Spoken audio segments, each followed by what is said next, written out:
গুলশানে শুরু হয়েছে বিএনপির নবনির্বাচিত সংসদ সদস্যদের দ্বিতীয় দিনের প্রশিক্ষণ। এ নিয়ে আরো জানাতে সেখান থেকে সরাসরি যুক্ত হচ্ছেন আমাদের সহকর্মী জুনায়েদ আল হাবিব। জুনায়েদ, আজ প্রশিক্ষণ কর্মশালায় কারা অংশ নিচ্ছেন, বিস্তারিত আমাদেরকে জানাবেন। ধন্যবাদ আপনাকে। মূলত 2 দিন ব্যাপী বিএনপির নবনির্বাচিত সংসদ সদস্যদের জন্য প্রশিক্ষণের আয়োজন করেছে দলটি।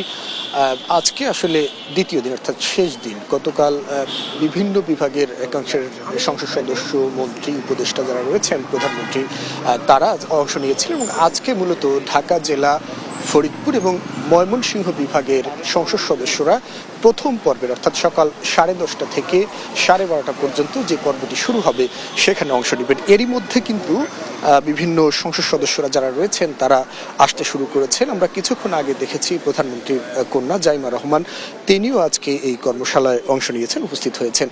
আপনারা জানেন গতকালও তিনি প্রধানমন্ত্রীর সাথে উপস্থিত ছিলেন কর্মশালায়, এবং একই সঙ্গে আজকে প্রধানমন্ত্রী তারেক রহমানেরও এই প্রশিক্ষণ কর্মশালায় উপস্থিত থাকার কথা রয়েছে, যদিও এখন পর্যন্ত তিনি এসে পৌঁছাননি।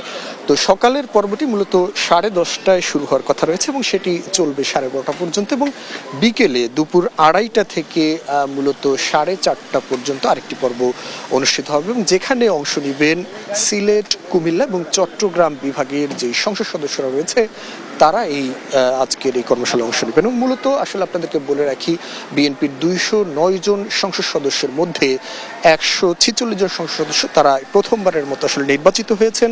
সংসদের বিভিন্ন ধরনের কার্যপ্রণালী, আচরণবিধি সম্পর্কে অবহিত করতে এবং একটি কার্যকর সংসদ গড়ে তুলতেই মূলত বিএনপি প্রথমবারের মতো, অর্থাৎ বাংলাদেশের ইতিহাসে এই প্রথমবারের মতো এরকম একটি প্রশিক্ষণ কর্মশালা শুরু হয়েছে এবং অনুষ্ঠিত হয়েছে।